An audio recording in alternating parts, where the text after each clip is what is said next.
ಈಗ ಸನ್ಮಾನ್ಯ ಮುಖ್ಯಮಂತ್ರಿಗಳಿಗೆ ಈಗ ಅವರಿಗೆ ಒಕ್ಕಲಿಗರ ಬಗ್ಗೆ ತುಂಬ ಅಭಿಮಾನ ಕಾಣ್ತಾ ಇದೆ. ಪ್ರಥಮ ಬಾರಿಗೆ ಲೋಕಸಭಾ ಚುನಾವಣೆಯ 2ನೇ ಹಂತದ ಮತದಾನ ಪ್ರಕ್ರಿಯೆ ಮುಗಿದ ಬೆನ್ನಲ್ಲೇ ರಾಜ್ಯಾದ್ಯಂತ ಅಭ್ಯರ್ಥಿಗಳ ಸೋಲು ಗೆಲುವಿನ ಲೆಕ್ಕಾಚಾರ ಜೋರಾಗಿ ನಡೀತಾ ಇದೆ. ಎಲೆಕ್ಷನ್ ಮುಗಿತಾ ಇದ್ದ ಹಾಗೆ ಹೋಟೆಲ್, ಅಂಗಡಿ ಮುಂಗಟ್ಟುಗಳಲ್ಲಿ, ಜಮೀನುಗಳಲ್ಲಿ ಕೆಲಸ ಮಾಡೋ ರೈತರು, ಕಾರ್ಮಿಕರು, ಮಹಿಳೆಯರು ಕೂಡ ಚುನಾವಣೆಯ ಸೋಲು ಗೆಲುವಿನ ಬಗ್ಗೆನೇ ಹೆಚ್ಚು ಚರ್ಚೆಗಳನ್ನ ಮಾಡ್ತಿದ್ದಾರೆ. ಮೇಡಮ್ 100% ಕಾಂಗ್ರೆಸ್ ಬರುತ್ತೆ. ರೈತರು ನೆಮ್ಮದಿಯಾಗಿ ಬದುಕಬೇಕು ಅಂದ್ರೆ ಕುಮಾರಣ್ಣ ಇಲ್ಲಿ ಬರಲೇಬೇಕು. ಕುಮಾರಸ್ವಾಮಿ ಅವರು ಹೊರಗಿನಿಂದ ಬಂದು ಇಲ್ಲಿ ನಿಲ್ತಾ ಇದ್ದಾರೆ. ರಾಹುಲ್ ಗಾಂಧಿ ಎಲ್ಲಿ ಅವರು ಮೇಡಮ್ ಕೇರಳಕ್ಕೆ ಯಾಕೆ ಹೋಗಿದ್ರು? ಏನ್ ಒಳ್ಳೇದಾಗ್ಬಿಡೋದು, 200 ರೂಪಾಯಿ ಕೊಡ್ತಾರೆ. ಆಧಾರ ಕೊಟ್ರು ಕೊಡದವ್ರಿಗಿಲ್ಲ. ಇವತ್ತು 80 ಅಡಿ ನೀರು ಇದ್ರು ಕುಡಿಕೆ ನೀರಿಲ್ಲ. ಫ್ರೀ ಬಸ್ ಸಿಕ್ಕಿದೆ ಅಂತ ಅನ್ನೋದಕ್ಕಿಂತ ಹೆಚ್ಚಾಗಿ ಅದರಿಂದ ತೊಂದರೆನೇ ಆಗಿದೆ ನಮ್ಗೆ. ನಮ್ಮ ಪ್ರಕಾರ ಸ್ಟಾರ್ ಚೆನ್ನಾಗಿ ಗೆಲ್ಲೋದು. ಕಾಂಗ್ರೆಸ್ ಸರ್ಕಾರ ಬಂದು 2 ಮೈ 3 ವೈ ಸರ್ಕಾರ ಬಂದು ದರಿದ್ರ ಬಂದ್ಬಿಡ್ತು. ಮಂಡ್ಯದಲ್ಲಿ ಉಳ್ಳಿ ಚೇರಿಸ್ಬಿಟ್ಟಿದ್ದಾರೆ. ಗೆಲುವು ಸೋಲಿಗೆ ಯಾವ್ಯಾವ ವಿಷಯಗಳು ಕಾರಣ ಆಗುತ್ತೆ ಅನ್ನೋ ಚರ್ಚೆ ಸರ್ವೇ ಸಾಮಾನ್ಯ. ಹಾಗೆ ಯಾವುದೇ ಚುನಾವಣೆಗಳಲ್ಲೂ ಪ್ರಮುಖವಾಗಿ ಜಾತಿ ವಿಚಾರ, ಅಭ್ಯರ್ಥಿಗಳ ಜನಪರ ಕೆಲಸಗಳಾಗಿರಬಹುದು, ಸಂಘಟನೆ, ವ್ಯಕ್ತಿಗಳ ಆಧಾರದ ಮೇಲೆ ಚುನಾವಣೆಯ ಲೆಕ್ಕಾಚಾರ ನಡೆಯುತ್ತೆ. ಅದರಲ್ಲೂ ಮುಖ್ಯವಾಗಿ ಜಾತಿ ಲೆಕ್ಕಾಚಾರದ ಆಧಾರದ ಮೇಲೇನೆ ಸೋಲು ಗೆಲುವಿನ ಲೆಕ್ಕಾಚಾರ ನಡೆಯುತ್ತೆ. ಮತದಾನ ಮುಗಿದ ತಕ್ಷಣ ಕ್ಷೇತ್ರದಲ್ಲಿ ಚುನಾವಣೆಯಲ್ಲಿ ಸ್ಪರ್ಧೆ ಮಾಡಿರೋ ಕಾಂಗ್ರೆಸ್ ಹಾಗೆ ಬಿಜೆಪಿ ಜೆಡಿಎಸ್ ಮೈತ್ರಿ ಅಭ್ಯರ್ಥಿಗಳು, ಇತರೆ ಪಕ್ಷಗಳ ಹಾಗೆ ಪಕ್ಷೇತರ ಅಭ್ಯರ್ಥಿಗಳು ಈಗಾಗಲೇ ಮತಗಟ್ಟೆವಾರು ಆಗಿರೋ ಮತದಾನದ ವಿವರಗಳನ್ನ ಕೈಯಲ್ಲೇ ಹಿಡಿದುಕೊಂಡು ತಮಗೆ ಬರಬಹುದಾದ ಮತಗಳ ಮತ್ತು ತಮ್ಮಿಂದ ಯಾವ ಅಭ್ಯರ್ಥಿ ಸೋಲ್ತಾರೆ ಅನ್ನೋ ಲೆಕ್ಕಾಚಾರದಲ್ಲಿ ಬ್ಯುಸಿಯಾಗಿದ್ದಾರೆ. ಇದರ ಮಧ್ಯೆ ಲೋಕಸಭಾ ಚುನಾವಣೆಯ ಸೋಲು ಗೆಲುವಿನ ಚರ್ಚೆಯೂ ಒಂದ್ ಕಡೆ ನಡೀತಾ ಇದ್ರೆ, ಇನ್ನೊಂದು ಕಡೆ ಬೆಟ್ಟಿಂಗ್ ಕೂಡ ಜೋರಾಗಿ ನಡೀತಾ ಇದೆ. ಕೆಲವು ಕಡೆ ಎನ್ಡಿಎ ಅಭ್ಯರ್ಥಿ ಪರ ದುಪ್ಪಟ್ಟು ಬಾಜಿ ನೀಡಿದ್ರೆ, ಕೆಲವು ಕಡೆ ಇಂಡಿಯಾ ಅಭ್ಯರ್ಥಿ ಪರ ದುಪ್ಪಟ್ಟು ಬಾಜಿ ನೀಡುತ್ತಿದ್ದಾರೆ. ಪಟ್ಟಣ, ನಗರ ಪ್ರದೇಶಗಳಲ್ಲಿ ಸಾವಿರ, ಲಕ್ಷ ರೂಪಾಯಿ ತನಕ ಬೆಟ್ಟಿಂಗ್ ಕಟ್ತಿದ್ದಾರೆ. ಸೈಟ್ಗಳು, ಮನೆಗಳನ್ನೇ ಪಣಕ್ಕಿಟ್ಟಿರೋ ಉದಾಹರಣೆಗಳು ಕೂಡ ಇದೆ. ಗ್ರಾಮಾಂತರ ಪ್ರದೇಶಗಳಲ್ಲಿ ಜಮೀನು, ಟ್ರ್ಯಾಕ್ಟರ್, ಕಾರು, ದನ ಕರುಗಳು, ಎಮ್ಮೆ, ಕುರಿ, ಮೇಕೆ, ಕೋಳಿಗಳನ್ನೂ ಕೂಡ ಪಣಕ್ಕಿಡ್ತಿದ್ದಾರೆ. ಹಣ, ಬೈಕ್, ಹಸುಗಳನ್ನು ಕೂಡ ಬೆಟ್ಟಿಂಗ್ ಕಟ್ಟೋದಕ್ಕೆ ಮುಂದಾಗ್ತಾ ಇದ್ದಾರೆ. ಕ್ರಿಕೆಟ್, IPL ಬೆಟ್ಟಿಂಗ್ ರೀತಿಯಲ್ಲೇ ಚುನಾವಣೆಯ ಬೆಟ್ಟಿಂಗ್ ಕಾವು ಕೂಡ ಜೋರಾಗಿ ನಡೀತಾ ಇದೆ. ಬೆಟ್ಟಿಂಗ್ ಹಾವಳಿ ತಡೆಗಟ್ಟೋದಕ್ಕೆ ಪೊಲೀಸ್ ಇಲಾಖೆ ಕಣ್ಣಿಟ್ಟಿದೆ. ಆದರೂ ಕದ್ದು ಮುಚ್ಚಿ ಬೆಟ್ಟಿಂಗ್ ನಡೀತಾ ಇದೆ. ದಲಿತರು, ಲಿಂಗಾಯತರು, ಕುರುಬ, ಮುಸ್ಲಿಂ ಸೇರಿದಂತೆ ಇತರೆ ಹಿಂದುಳಿದ ಸಮುದಾಯಗಳಿದ್ರೂ ಹೆಚ್ಚಿನ ಸಂಖ್ಯೆಯಲ್ಲಿ ಒಕ್ಕಲಿಗ ಮತವೇ ಕ್ಷೇತ್ರದಲ್ಲಿ ನಿರ್ಣಾಯಕ. ಒಕ್ಕಲಿಗ ಸಮುದಾಯದ ಮತಗಳು ಯಾರ ಕಡೆ ಹೋಗ್ತವೆಯೋ ಅಂತಹ ಅಭ್ಯರ್ಥಿಗಳ ಗೆಲುವು ಸನಿಹವಾಗುತ್ತೆ ಅನ್ನೋ ಮಾತು ಕೇಳಿ ಬರ್ತಿದೆ. ಮತದಾನದ ಪ್ರಮಾಣ, ಮತಗಟ್ಟೆಯ ಸಮೀಪ ಮತದಾರರು ಕೊಟ್ಟಂತ ಅಭಿಪ್ರಾಯ, ರಾಜಕೀಯ ಪಕ್ಷಗಳ ಕಾರ್ಯಕರ್ತರ ವರದಿ ಆಧರಿಸಿ ವಿಶ್ಲೇಷಣೆಗಳು ನಡೀತಾ ಇವೆ. ಸೊ ಎಲ್ಲಾ ಪಕ್ಷಗಳ ನಾಯಕರಲ್ಲಿ ಒಂದು ರೀತಿ ಉತ್ಸಾಹ ಕೂಡ ಕಾಣಿಸ್ತಾ ಇದೆ. ಗೆಲುವು ನಮ್ಮದೇ ಅನ್ನೋ ಬಲವಾದ ನಂಬಿಕೆಯಲ್ಲೂ ಇದ್ದಾರೆ. ಈಗ ಸನ್ಮಾನ್ಯ ಮುಖ್ಯಮಂತ್ರಿಗಳಿಗೆ ಈಗ ಅವರಿಗೆ ಒಕ್ಕಲಿಗರ ಬಗ್ಗೆ ತುಂಬ ಅಭಿಮಾನ ಕಾಣ್ತಾ ಇದೆ. ಪ್ರಥಮ ಬಾರಿಗೆ. ಯಾಕೆಂದರೆ ಅವರಿಗೆ ಮುಂದಿನ ದಿನಗಳು ಈ ಭಾಗದ ಜನತೆ ಏನು ತೀರ್ಮಾನಗಳು ಮಾಡಿದ್ದಾರೆ ಅಂತಕ್ಕಂಥ ಒಂದು ಅಸ್ಥಿರತೆ ಅವ್ರಿಗೇನು ಕಾಡ್ತಾ ಇದೆ. ಆ ಹಿನ್ನೆಲೆಯಲ್ಲಿ ಪಾಪ ಈಗ ಹೆಚ್ಚಿನ ಒಂದು ಸಮಾಜದ ಬಗ್ಗೆ ಒಲವು ಕಾಣ್ತಾ ಇದೆ ಅವರಲ್ಲಿ. ಯಾವ ಥರ ನಡ್ಕೊಂಡಿದ್ದಾರೆ, ಹಿಂದಿನ ನಮ್ಮಲ್ಲಿದ್ದಾಗಲೂ ಯಾವ ರೀತಿ ನಡ್ಕೊಂಡಿದ್ದಾರೆ ಒಕ್ಕಲಿಗರ ಬಗ್ಗೆ ಅದೆಲ್ಲ ನೋಡಿದ್ದೇವೆ. ಮತ ಎಣಿಕೆ ಜೂನ್ 4ಕ್ಕೆ ನಡೆಯುತ್ತೆ. ಸೊ ಇನ್ನೂ 1 ತಿಂಗಳು ಕಾಲ ಬಾಕಿ ಇರೋ ಹಾಗೇನೆ ಮತದಾರರು ಯಾರು ಗೆಲ್ಲಬಹುದು ಅನ್ನೋದ್ರ ಬಗ್ಗೆ ಕುತೂಹಲ ಇಟ್ಕೊಳ್ಳೋದ್ರ ಜೊತೆಗೆ ಬೆಟ್ಟಿಂಗ್ ನಡೆಸ್ತಾ ಇದ್ದಾರೆ. ಇದೇನೆ ಇದಾಲಯ ಇನ್ನೇನು 10 ತಿಂಗಳಾಯ್ತು. 10 ತಿಂಗಳಿಂದ ಇನ್ನೂ 10 ತಿಂಗಳಾಗದು ಏನು, ಇನ್ನು 3 ವರ್ಷ ಬೇಕೋ ಏನೋ. ಈಗ ಏನಂದ್ರೆ ವೋಟ್ ಮಾಡಿ ಗೆಲ್ಸದ್ ಆಗೋಗದೆ. ಈಗ ಮಾಡ್ಬೇಕಾ ವೃತ್ತಿ ಅವ್ರ ತಾನೆ, ನಮಗ್ ಮಾಡುದ್ ಬೇಡಿ, ಜನಗಳು ಸಹಕಾರ ಮಾಡೋಕಾರು ಬೇಡವ.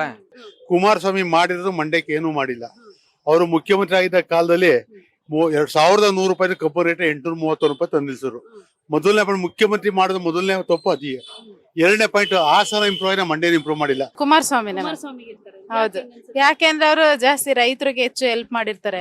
ಸೊ ಹಾಗಾಗಿ ಅವ್ರ ಒಲವೆಲ್ಲ, ರೈತರ ಒಲವೆಲ್ಲ ಇರೋದು ಕುಮಾರಸ್ವಾಮಿ. ಈಗ ಸಿದ್ದರಾಮಯ್ಯ ಗವರ್ಮೆಂಟ್ ಇಂದ ಮಹಿಳೆಯರಿಗೆ ಹೆಲ್ಪ್ ಆಗಿರೋದು, ನಿಮಗೆ ಫ್ರೀ ಬಸ್ ಸಿಗ್ತಾ ಇಲ್ವಾ? ಫ್ರೀ ಬಸ್ ಸಿಕ್ಕಿದೆ ಅಂತ ಅನ್ನೋದಕ್ಕಿಂತ ಹೆಚ್ಚಾಗಿ ಅದರಿಂದ ತೊಂದರೆನೇ ಆಗಿದೆ ನಮ್ಗೆ. ಇನ್ನು ರಾಜ್ಯ ಸರ್ಕಾರ ಜಾರಿಗೊಳಿಸಿರೋ ಪಂಚ ಗ್ಯಾರಂಟಿಗಳನ್ನೇ ಮುಂದಿಟ್ಕೊಂಡು ಕಾಂಗ್ರೆಸ್ ಮತಯಾಚನೆಯನ್ನ ಮಾಡಿತ್ತು. ಹೀಗಾಗಿ ಈ ಸಲ ಲೋಕಸಭಾ ಚುನಾವಣೆಯಲ್ಲೂ ಕೂಡ ಹೆಚ್ಚು ಮತದಾರರು ನಮಗೆ ಮತ ಹಾಕಿದ್ದಾರೆ. ಸೊ ಹೆಚ್ಚು ಸೀಟ್ಗಳನ್ನ ಗೆಲ್ಲಬಹುದು ಅನ್ನೋ ಲೆಕ್ಕಾಚಾರ ಕೂಡ ಕಾಣಿಸ್ತಾ ಇದೆ. ಇನ್ನು ಬಿಜೆಪಿಗೆ ಮೋದಿ ನಾಮಬಲವೇ ಒಂದು ದೊಡ್ಡ ಆನೆಬಲ ಅಂತ ಹೇಳ್ಬಹುದು. ಯಾಕೆಂದ್ರೆ ಪ್ರಧಾನಿ ನರೇಂದ್ರ ಮೋದಿ ಅಲೆ ಮತದಾರರನ್ನ ಪ್ರಭಾವಿಸಿದೆ ಅನ್ನೋದು ಬಿಜೆಪಿಯ ಬಲವಾದ ನಂಬಿಕೆ. ದೇಶಕ್ಕಾಗಿ ಮತದಾರರು ಹಕ್ಕು ಚಲಾಯಿಸಿದ್ದಾರೆ ಅಂತ ಕೇಸರಿ ಪಡೆ ವಿಶ್ಲೇಷಣೆ ಮಾಡ್ತಾ ಇದೆ.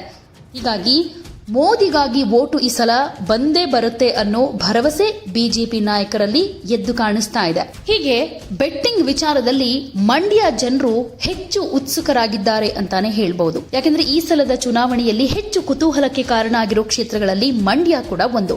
ಏಪ್ರಿಲ್ 26ಕ್ಕೆ ಮಂಡ್ಯ ಲೋಕಸಭಾ ಕ್ಷೇತ್ರದಲ್ಲಿ ಮತದಾನ ಮುಗಿತು. ಸೊ ಈಗ ಅಭ್ಯರ್ಥಿಗಳ ಪರ ಬೆಟ್ಟಿಂಗ್ ಜೋರಾಗಿ ನಡೀತಾ ಇದೆ. ಅರಳಿಕಟ್ಟೆ, ಹೋಟೆಲ್, ಹೊಲ ಹೀಗೆ ಎಲ್ಲಾ ಕಡೆ ಮಂಡ್ಯದ ಚುನಾವಣಾ ಸೋಲು ಗೆಲುವು ಲೆಕ್ಕಾಚಾರ ನಡೀತಾ ಇದೆ. ಮಂಡ್ಯದಲ್ಲಿ ಈ ಸಲ ಮತದಾನದ ಪ್ರಮಾಣ 81% ಸನಿಹದಲ್ಲಿದ್ದು ಇದು ಯಾರಿಗೆ ಹೆಲ್ಪ್ಫುಲ್ ಅನ್ನೋದ್ರ ಬಗ್ಗೆನೇ ಜನರು ಚರ್ಚೆ ಮಾಡ್ತಿದ್ದಾರೆ. ಮಂಡ್ಯದ ಹಾಲಿ ಸಂಸದೆ ಸುಮಲತಾ ಅಂಬರೀಶ್ ಆದ್ರೆ ಅವರು ಬಿಜೆಪಿ ಸೇರಿದ್ದು ಈ ಸಲ ಚುನಾವಣೆಗೆ ಸ್ಪರ್ಧಿಸಿಲ್ಲ. ಈ ಸಲ ಬಿಜೆಪಿ ಜೆಡಿಎಸ್ ಮೈತ್ರಿಕೂಟದ ಅಭ್ಯರ್ಥಿಯಾಗಿ ಎಚ್ ಡಿ ಕುಮಾರಸ್ವಾಮಿ, ಕಾಂಗ್ರೆಸ್ನಿಂದ ವೆಂಕಟರಮಣೇಗೌಡ ಅಂದ್ರೆ ಸ್ಟಾರ್ ಚಂದ್ರು ಪ್ರಮುಖವಾಗಿ ಕಣದಲ್ಲಿದ್ದಾರೆ. ಮಂಡ್ಯ ಚುನಾವಣಾ ಕಣದಲ್ಲಿ 14 ಅಭ್ಯರ್ಥಿಗಳಿದ್ದು ಎಲ್ಲರ ಭವಿಷ್ಯ ಮತಯಂತ್ರದಲ್ಲಿ ಭದ್ರವಾಗಿದೆ. ಮಂಡ್ಯದಲ್ಲಿ ಈ ಸಲ ಗೆಲುವು ಯಾರಿಗೆ ಅಂತ ಜನ ಚರ್ಚೆ ಮಾಡೋದು ಮಾತ್ರ ಅಲ್ಲ, ಬೆಟ್ಟಿಂಗ್ ಕೂಡ ಕಟ್ತಿದ್ದಾರೆ. ತಮ್ಮ ನೆಚ್ಚಿನ ಅಭ್ಯರ್ಥಿ ಗೆಲ್ತಾರೆ ಅಂತ ಸವಾಲೊಡ್ಡಿರೋ ಜನರು ವಾಹನ, ಜಾನುವಾರುಗಳನ್ನೂ ಪಣಕ್ಕಿಡ್ತಿದ್ದಾರೆ. ಹಳೆ ಮೈಸೂರು ಭಾಗದ ಪ್ರಮುಖ ಕ್ಷೇತ್ರವಾದ ಮಂಡ್ಯದಲ್ಲಿ ಬಿಜೆಪಿ ಜೆಡಿಎಸ್ ಮೈತ್ರಿ ಅಭ್ಯರ್ಥಿಯಾಗಿ ನಿಖಿಲ್ ಕುಮಾರಸ್ವಾಮಿ ಕಣಕ್ಕಿಳಿತಾರೆ ಅಂತ ಅಂದಾಜಿಸಲಾಗಿತ್ತು. ಆದರೆ ಚನ್ನಪಟ್ಟಣದ ಹಾಲಿ ಶಾಸಕ ಎಚ್ ಡಿ ಕುಮಾರಸ್ವಾಮಿ ಸ್ವತಃ ಕಣಕ್ಕಿಳಿಯುವ ಮೂಲಕ ಕಾಂಗ್ರೆಸ್ ನಾಯಕರ ಲೆಕ್ಕಾಚಾರವನ್ನ ಉಲ್ಟಾ ಮಾಡಿದ್ರು. ಮಂಡ್ಯದಲ್ಲಿ ಒಕ್ಕಲಿಗ, ದಲಿತ, ಲಿಂಗಾಯತ, ಕುರುಬ, ಮುಸ್ಲಿಂ ಹೀಗೆ ಅನೇಕ ಸಮುದಾಯದ ಮತಗಳೇ ನಿರ್ಣಾಯಕ. ಸೊ ಜೆಡಿಎಸ್ ಪಕ್ಷದ ಮೇಲೆ ಮಂಡ್ಯದ ಜನರಿಗೆ ಅಪಾರವಾದ ಪ್ರೀತಿ ಇದೆ. ಪಕ್ಷದ ರಾಜ್ಯಾಧ್ಯಕ್ಷ ಮಾಜಿ ಮುಖ್ಯಮಂತ್ರಿ ಎಚ್ ಡಿ ಕುಮಾರಸ್ವಾಮಿ ಅವರೇ ಕಣಕ್ಕಿಳಿದಿರುವುದು ಚುನಾವಣಾ ಕುತೂಹಲವನ್ನ ಹೆಚ್ಚು ಮಾಡಿದೆ. ಕಾಂಗ್ರೆಸ್ ಮತ್ತು ಎನ್ಡಿಎ ಮೈತ್ರಿ ಅಭ್ಯರ್ಥಿ ನಡುವೆ ಗೆಲುವು ಯಾರಿಗೆ, ಎಷ್ಟು ಮತಗಳ ಅಂತರದಲ್ಲಿ ಗೆಲ್ತಾರೆ ಅಂತ ಬೆಟ್ಟಿಂಗ್ ಕಟ್ಟಲಾಗ್ತಿದೆ. ಚುನಾವಣಾ ಫಲಿತಾಂಶ ಘೋಷಣೆಗೆ ಇನ್ನೂ ಟೈಮ್ ಇದೆ, ಆದರೆ ಬೆಟ್ಟಿಂಗ್ ಭರಾಟೆ ಮಾತ್ರ ಜೋರಾಗಿ ನಡೀತಾ ಇದೆ. ಎಚ್ ಡಿ ಕುಮಾರಸ್ವಾಮಿ ಅವರು ಒಕ್ಕಲಿಗ ಸಮುದಾಯದ ಪ್ರಭಾವಿ ನಾಯಕ. ಮಂಡ್ಯದಲ್ಲಿ ಕಣಕ್ಕಿಳಿದಿರೋ ಇಬ್ಬರು ಅಭ್ಯರ್ಥಿಗಳು ಕೂಡ ಒಕ್ಕಲಿಗ ಸಮುದಾಯಕ್ಕೆ ಸೇರಿದವರು. ಹೀಗಾಗಿ ಜನರು ಯಾರಿಗೆ ಬೆಂಬಲ ಕೊಡ್ತಾರೆ ಅನ್ನೋದು ಒಂದು ಕಡೆ ಕುತೂಹಲ ಆದರೆ, ಕಾಂಗ್ರೆಸ್ನ ವೆಂಕಟರಮಣೇಗೌಡ ಕೂಡ ಪ್ರಭಾವಿ ಅಭ್ಯರ್ಥಿ. ರಾಜ್ಯ ಸರ್ಕಾರವೇ ಅವರ ಹಿಂದೆ ನಿಂತು ಈ ಸಲ ಮಂಡ್ಯದಲ್ಲಿ ಗೆಲ್ಲಬೇಕು ಅಂತ ಕೆಲಸ ಮಾಡಿದೆ. ಚಾಲೆಂಜಿಂಗ್ ಸ್ಟಾರ್ ದರ್ಶನ್ ಕೂಡ ಅಭ್ಯರ್ಥಿ ಪರವಾಗಿ ಪ್ರಚಾರವನ್ನ ಮಾಡಿದ್ರು. 2019ರ ಚುನಾವಣೆಯಲ್ಲಿ ಮಂಡ್ಯದಲ್ಲಿ ಜೆಡಿಎಸ್ ಕಾಂಗ್ರೆಸ್ ಜೊತೆ ಮೈತ್ರಿ ಮಾಡಿಕೊಂಡು ಚುನಾವಣೆಯನ್ನ ಎದುರಿಸಿತ್ತು. ನಿಖಿಲ್ ಕುಮಾರಸ್ವಾಮಿ ಮೈತ್ರಿ ಅಭ್ಯರ್ಥಿಯಾಗಿದ್ರು. ಪಕ್ಷೇತರ ಅಭ್ಯರ್ಥಿ ಸುಮಲತಾಗೆ ಬಿಜೆಪಿ ಬೆಂಬಲ ಕೊಟ್ಟಿತ್ತು. ಆದರೆ ಕುಮಾರಸ್ವಾಮಿ ಮುಖ್ಯಮಂತ್ರಿಯಾಗಿದ್ರು ಕೂಡ ಮಗ ನಿಖಿಲ್ ಅಲ್ಲಿ ಸೋತಿದ್ರು. ಸೊ ಈ ಸೋಲಿನ ನೋವನ್ನ ಎಚ್ ಡಿ ಕುಮಾರಸ್ವಾಮಿ ಇನ್ನೂ ಮರ್ತಿಲ್ಲ. ಹೀಗಾಗಿ ಈ ಚುನಾವಣೆಯಲ್ಲಿ ಬಿಜೆಪಿಯ ಬೆಂಬಲ ಇದ್ರೂ ಕೂಡ ಪುತ್ರನ ಬದಲಿಗೆ ತಾವೇ ಕಣಕ್ಕಿಳಿದು ಗೆದ್ದು ಕಳೆದ ಚುನಾವಣೆಯ ಸೋಲಿನ ನೋವನ್ನ ಮರೆಯೋ ಲೆಕ್ಕಾಚಾರದಲ್ಲಿದ್ದಾರೆ. ಸೊ ಮಂಡ್ಯ ರಣಕಣದಲ್ಲಿ ಯಾರು ಗೆಲ್ತಾರೆ, ಮೈತ್ರಿ ಅಭ್ಯರ್ಥಿಯೋ ಅಥವಾ ಕಾಂಗ್ರೆಸ್ನ ಅಭ್ಯರ್ಥಿಯೋ ಅನ್ನೋದ್ರ ಬಗ್ಗೆ ಕುತೂಹಲ ಅಂತೂ ಜಾಸ್ತಿ ಇದೆ. ಹೀಗಾಗಿನೇ ಮಂಡ್ಯ ಜನರು ಹೆಚ್ಚು ಹೆಚ್ಚು ಬೆಟ್ಟಿಂಗ್ ಕಟ್ತಾ ಇದ್ದಾರೆ. ಇದನ್ನ ತಡೆಯೋದಕ್ಕೆ ಪೊಲೀಸರು ಕೂಡ ಕಟ್ಟುನಿಟ್ಟಿನ ಕ್ರಮಗಳನ್ನ ತೆಗೆದುಕೊಳ್ತಾ ಇದ್ರು ಕೂಡ ಜನರು ಮಾತ್ರ ಬೆಟ್ಟಿಂಗ್ ಕಟ್ಟೋದನ್ನ ನಿಲ್ಲಿಸ್ತಾ ಇಲ್ಲ.